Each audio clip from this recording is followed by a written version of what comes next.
Dans cette leçon, nous allons réaliser le formulaire présenté ici. Ce formulaire est composé de 3 parties qui sont numérotées. Nous allons donc utiliser de nouveau un sélecteur d'éléments à contenu généré. Ce formulaire est inclus à l'intérieur d'une grande zone qui comportera une ombre et chaque élément comportant une balise sera également réalisé avec des bords arrondis. Donc nous allons réaliser ce formulaire à l'aide d'une liste. Donc chaque élément sera placé dans une balise LI. Ce seront donc les LI qui seront à bords arrondis avec une couleur légèrement différente du fond et puis une petite bordure. Enfin, pour terminer, le bouton Submit sera également légèrement modifié. Nous revenons sur notre document de travail. Ce formulaire a déjà été préalablement enregistré. Il a pour l'instant une page vierge et un début de style a déjà été créé, notamment pour supprimer les futures puces des listes et pour rendre une couleur bleutée sur l'ensemble de la balise body. Nous allons commencer à l'intérieur de la zone body les différents éléments de structure de notre formulaire. Un formulaire doit donc toujours commencer par la balise forme avec un identifiant, une action ainsi qu'une méthode. Nous pouvons également éventuellement y mettre les attributs AnkType ainsi que l'attribut Name. Je referme ma balise de formulaire. Voici. À l'intérieur de cette zone de formulaire, comme nous souhaitons l'insérer dans un grand bloc, nous pourrions utiliser un bloc div, mais cela est un peu inutile et n'a pas de sens au niveau sémantique. Nous allons utiliser la balise fillset, qui est parfaitement appropriée pour cela. Fillset. Cette balise fillset accepte une balise en tant qu'élément enfant. Cette balise est la balise légende qui permet d'ajouter une légende, un titre en haut d'Administratif. Et enfin, nous pouvons refermer notre balise fillset. Voici pour la première. Nous allons en profiter pour faire la deuxième série fillset. Copier-coller. Cette seconde balise fillset aura pour nom de légende inscription au newsletter.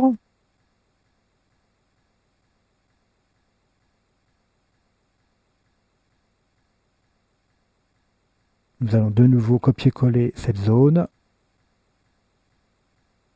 pour obtenir la deuxième et dernière zone qui est enseignement complémentaire.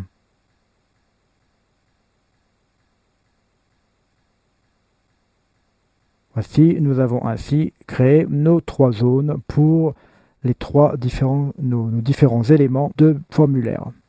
Revenons au début de notre formulaire, dans la zone administrative. Nous allons incorporer à l'intérieur de cette zone une balise OL, donc un début de liste, fin de OL.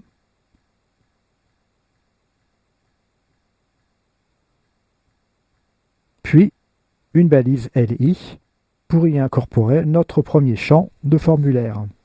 Ce premier champ, c'est la balise input de type texte avec un label pour le nom de l'internaute.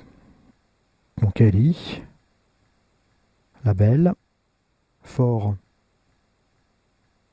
égale,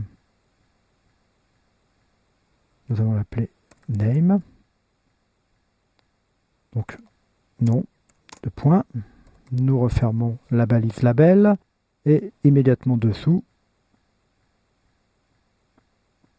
la balise input de type texte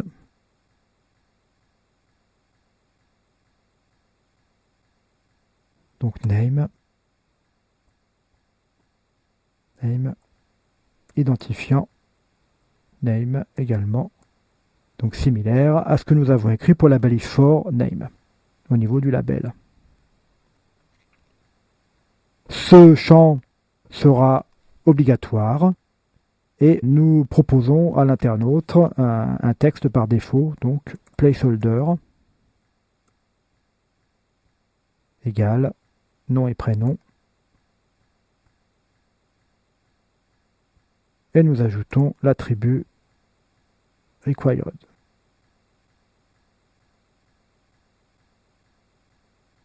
Notre première balise input est à présent terminée.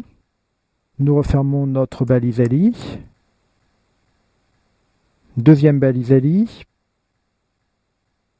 Elle comportera les boutons radio pour monsieur, madame et mademoiselle. LI. Nous refermons tout de suite le LI. Et nous incorporons des boutons radio. Pour cela, nous créons la bâtisse label et nous allons utiliser une syntaxe un petit peu différente de la précédente puisque c'est la balise label qui va englober la balise input de type radio. Input, type radio. Nous allons nommer avec l'attribut name ces éléments civils. Ainsi, nous allons les nommer tous les trois de la même manière. Ainsi, lorsque l'internaute cliquera sur l'un des boutons, cela aura pour conséquence de décocher les autres boutons, si jamais ils étaient déjà cochés. Et l'identifiant égale mr. Nous allons fermer input et enfin fermer la balise label en écrivant mr ici. Nous allons construire les deux autres balises input de la même manière, le petit input type radio, copier, coller et coller.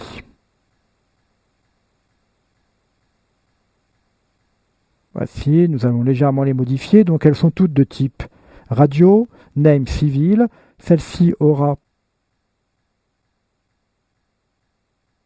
ME pour madame, et celle-ci ME2LE pour mademoiselle. Nous allons à présent réaliser une autre balise, LI, pour cette fois-ci l'email de l'internaute.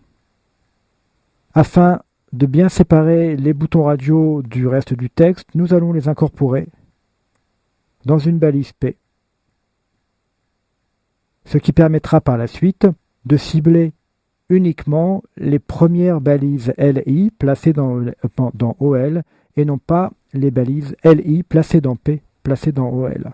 Ça nous permettra notamment de créer des bords arrondis autour de la zone comportant également les boutons radio. Je vous remontre notre page finale.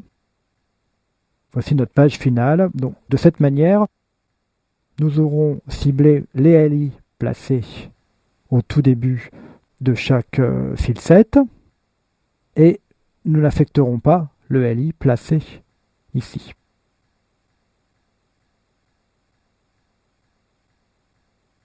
Nouveau LI, pour cette fois l'adresse email de l'internaute. Donc nous allons simplement copier-coller celui-là, puisqu'il s'agit pratiquement de la même chose. Donc LI, nous allons écrire ici email, for email, input type texte, nous allons modifier ce type en input type email, name email, identifiant email, placeholder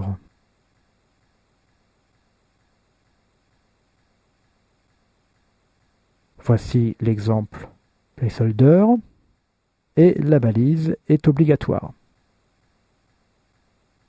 Nous allons de nouveau copier-coller pour introduire la balise permettant d'écrire le téléphone. Donc, il aime fort, tel, nom téléphone,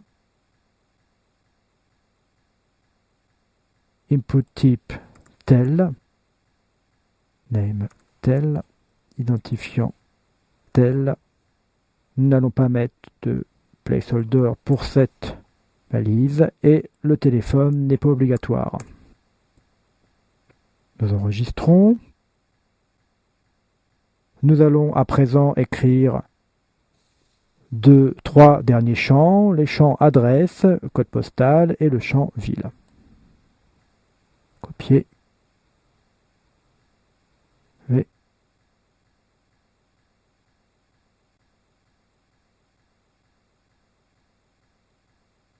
Adresse.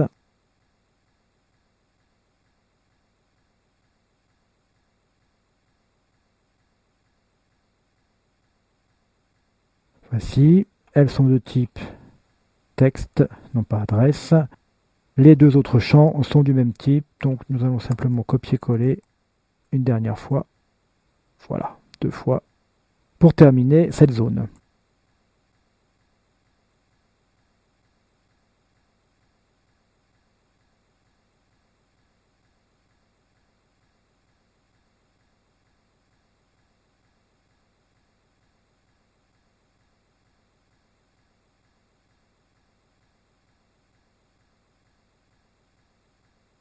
Voici, notre première zone est à présent terminée. Nous avons bien enfin 2 OL. Nous allons poursuivre par la réalisation de la seconde zone qui incorpore immédiatement 3 balises de cases à cocher. Pour ce faire, nous allons incorporer,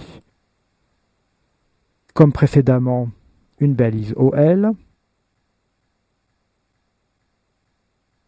puis une balise LI, et enfin, pour éviter de modifier les différents labels de ces balises input type checkbox, nous allons également les incorporer à l'intérieur d'une balise P.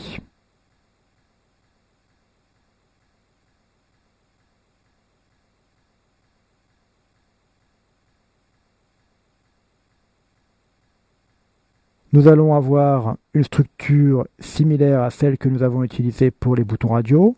Copier, coller. Donc type checkbox.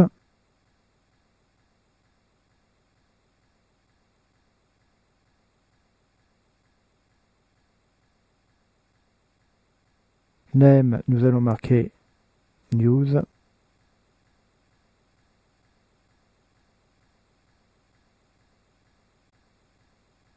L'identifiant similaire. Alors, corpo pour celui-là. Pub. Finance. Et enfin, les intitulés. Donc, news corpo.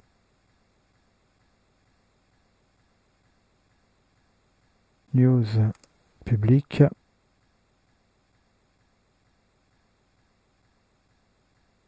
Et news finance.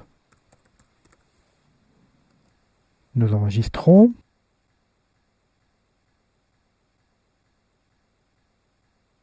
Je referme cet élément P, LI. Nous allons ensuite incorporer un nouveau élément LI. Pour y placer l'identifiant, nous incorporons ensuite un deuxième élément LI pour proposer à l'internaute d'y écrire son numéro de password. Donc, LI, fin de LI, label, for, égale num, identifiant,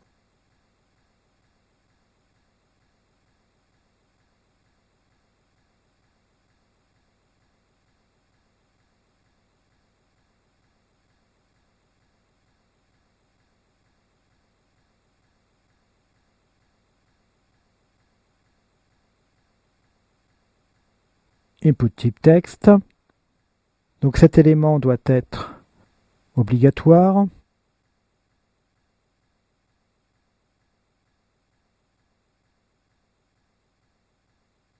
ID égale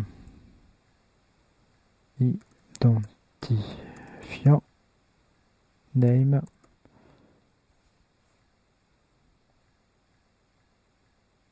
égale identifiant et un placeholder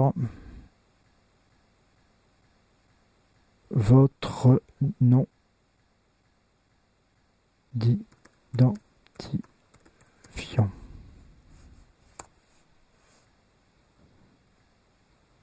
Refaire-moi par exemple la balise input.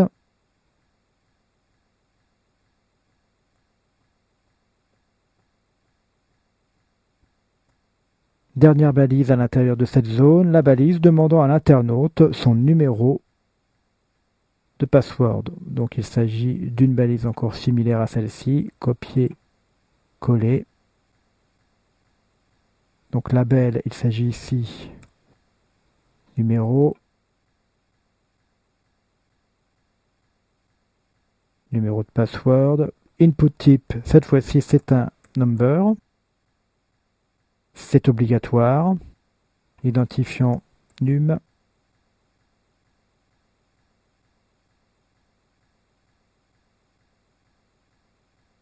Et le placeholder, nous allons le supprimer. Enregistrons. Enfin, la dernière zone, qui est une zone simple de text area. Donc OL, LI. Nous fermons le LI, nous fermons le OL. À l'intérieur de cette zone LI, nous y plaçons de nouveau une balise label for renseignement.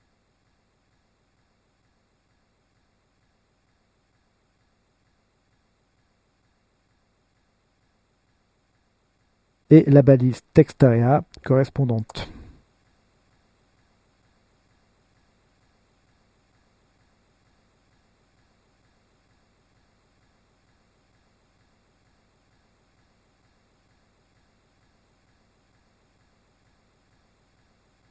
Name égale.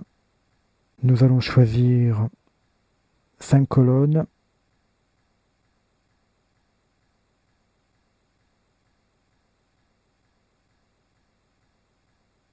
Et un renseignement obligatoire.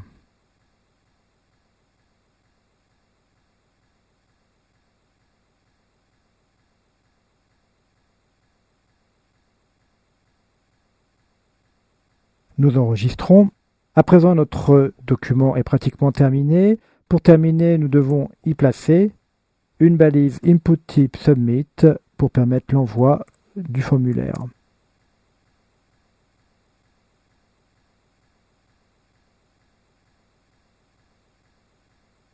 Nous allons lui indiquer la value inscrire qui s'affichera dans le bouton.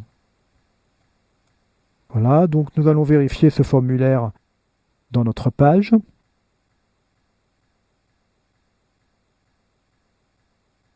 A priori, toutes les balises y sont présentes. Nous allons maintenant le mettre en forme à l'aide de différentes propriétés CSS.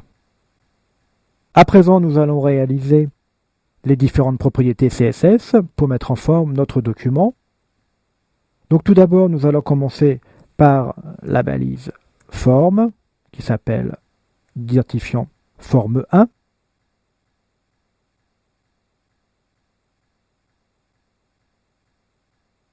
Pour lequel nous allons attribuer une couleur d'arrière-plan, une largeur, des marges, des paddings et puis des bords arrondis ainsi qu'une ombre portée.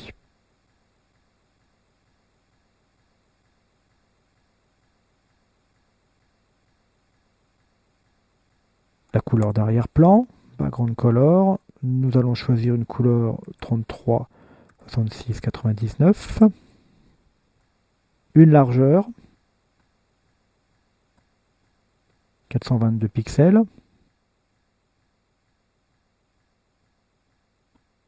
Nous allons ajouter la propriété margin avec une valeur de 0 en haut et en bas et une valeur automatique à droite à gauche pour centrer le formulaire et un padding tout autour de l'ensemble de 30 pixels. Comme nous sommes au début de notre formulaire, nous sommes au niveau du premier élément, nous allons tout de suite définir une variable de remise à zéro du compteur. Counter, -reset, petit point, nous allons l'appeler num. À présent, il nous reste à réaliser les bords arrondis et l'ombre. Mose, border, -radius.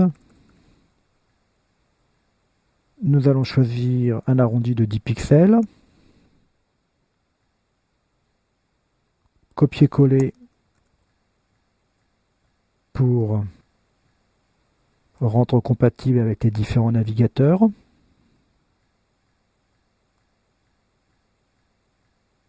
Et pour avoir la valeur générique, donc WebKit. Et enfin, Opera. De la même manière, nous réalisons l'ombre portée, Mose, Box, Shadow, avec une ombre de décalage 10 pixels, cela horizontal et vertical, une zone de flou de 10 pixels et une couleur RGBA égale à 0,0,0. Donc nous avons une ombre portée noire ayant une valeur alpha de 0,6, donc une opacité de 60%. Copier-coller.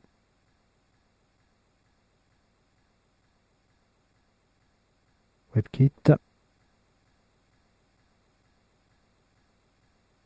Oh, et enfin la propriété générique. Nous allons enregistrer. Nous allons ensuite modifier tout de suite la propriété pour field set. Field set.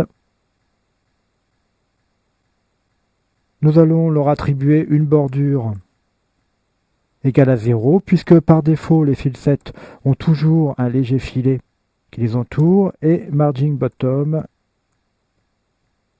de 20 pixels, ce qui permettra de séparer de 20 pixels chaque partie de notre formulaire. 7. Continuons par la légende du field set. Donc field set, légende. Donc là, il s'agit bien de la zone de texte placée immédiatement au début du field set. Et comme nous souhaitons attribuer un numéro pour chacun des field sets, nous allons donc les placer avant cette balise légende. Donc deux petits points before, à l'intérieur duquel nous choisissons content, notre numéro de compteur, donc counter, entre parenthèses num. On réalise un petit espace et, entre guillemets, nous ajoutons un petit point, un espace et le guillemet pour décoller ce numéro par rapport au texte. Enfin, nous incrémentons de 1 point ce compteur. Compteur incrémente,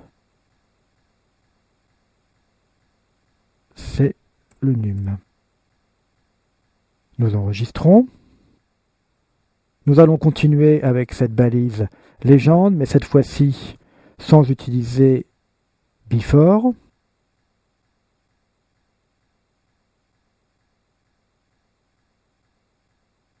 Pour modifier les caractéristiques de la légende. Donc font size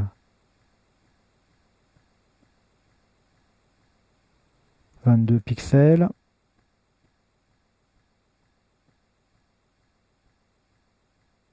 Font weight 900.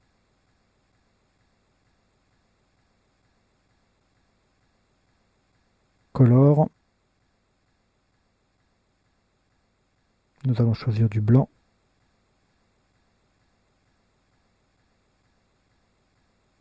Et enfin, une marge sur la partie inférieure de 5 pixels. Nous allons continuer à l'intérieur de notre formulaire. Cette fois, nous allons modifier le balise LI. Les balises LI, comme nous le revoyons sur notre exemple final, doivent être avec une couleur bleu clair et puis un bord arrondi. Donc field set.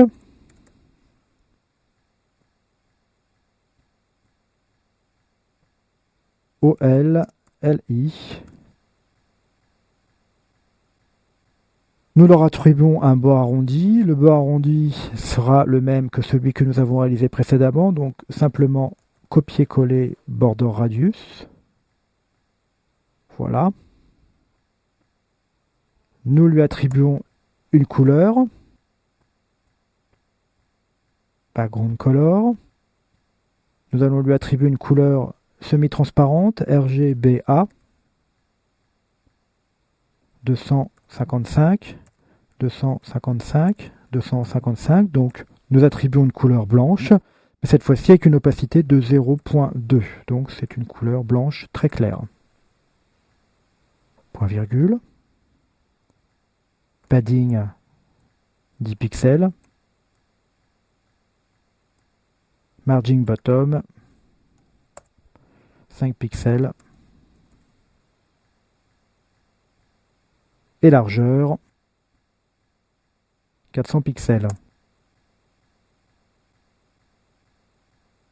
Nous allons à présent vérifier dans le navigateur, car nous avons fait quand même pas mal de règles de style, et il est bon de vérifier quelques fois. Donc j'enregistre, et dans le navigateur Firefox, notre document est à peu près correctement réalisé. Nous avons encore du petit travail à faire au niveau des balises labels, par exemple, pour pouvoir aligner l'ensemble des éléments.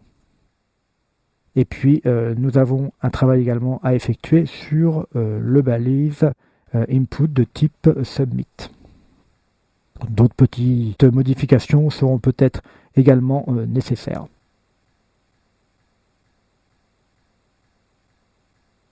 Les labels, donc nous allons utiliser field set,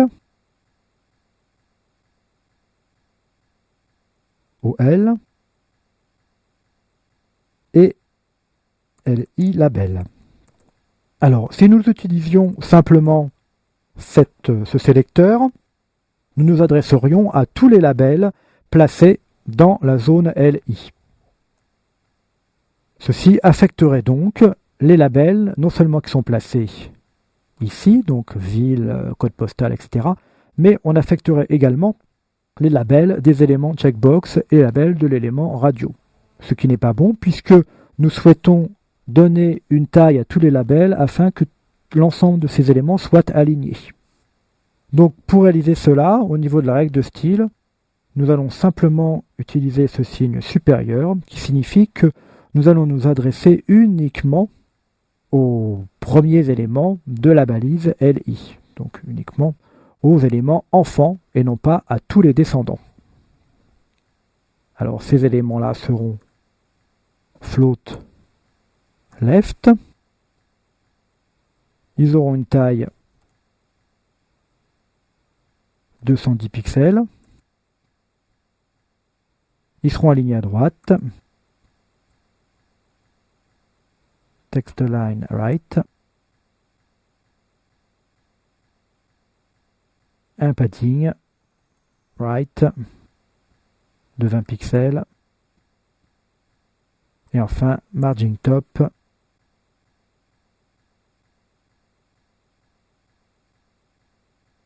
de 4 pixels.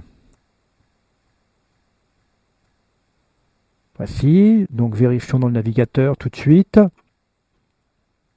L'ensemble est maintenant beaucoup mieux centré.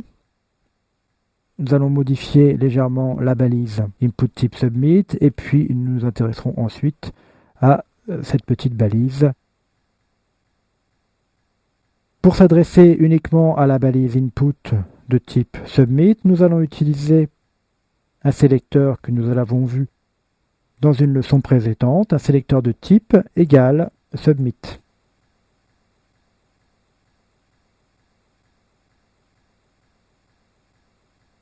Puis nous allons modifier complètement le bouton, donc color, du blanc. Nous allons lui attribuer également la propriété display block, ce qui permettra de le centrer facilement. Display block, une largeur 150, margin auto,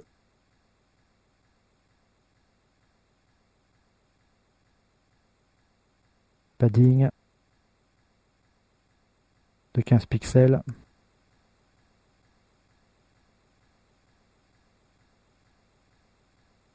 Une couleur d'arrière-plan, donc similaire à la couleur d'arrière-plan que nous avons donnée à tous les éléments, donc background color qui est ici.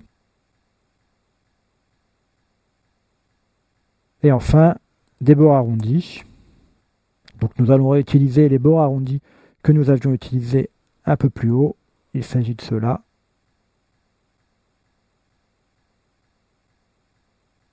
Voici, bord de radius donc de 10 pixels. Pour terminer, nous allons modifier la police et son corps. Donc font-family.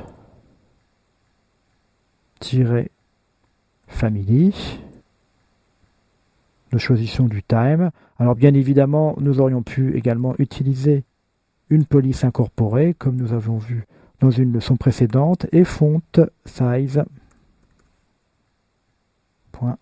35 pixels. Nous allons à présent pouvoir regarder notre formulaire dans un navigateur. Donc aperçu Firefox, enregistré. Donc le bouton est correctement réalisé. Nous avons encore ce petit problème. Alors ce petit problème vient en fait du fait que nous avons ajouté une balise LI ici, qui n'aurait pas dû exister, puisque en fait les boutons radio doivent être passés à l'intérieur de la même balise que la balise input de type nom, enfin de type texte pour le nom de l'internaute. Donc nous allons modifier cela rapidement. Ce LI n'existe pas et cette fin de LI n'existe plus. Voilà, donc nous avons un début de LI avec input type texte et le nom de l'internaute, puis un paragraphe qui permet un retour à la ligne, les boutons radio et la fin de LI. Nous enregistrons et vérifions si cela semble correct. Donc tout est parfait.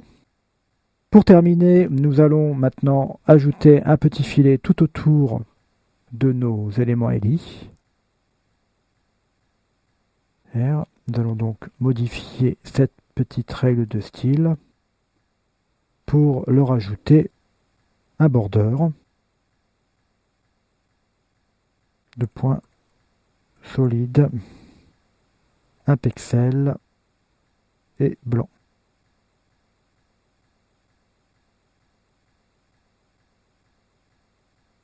Voilà, notre formulaire est à présent terminé.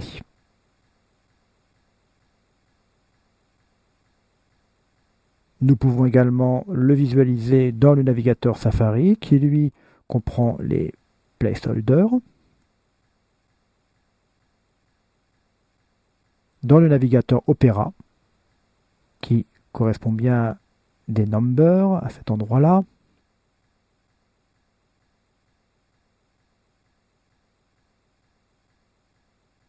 Et enfin, dans le navigateur Chrome.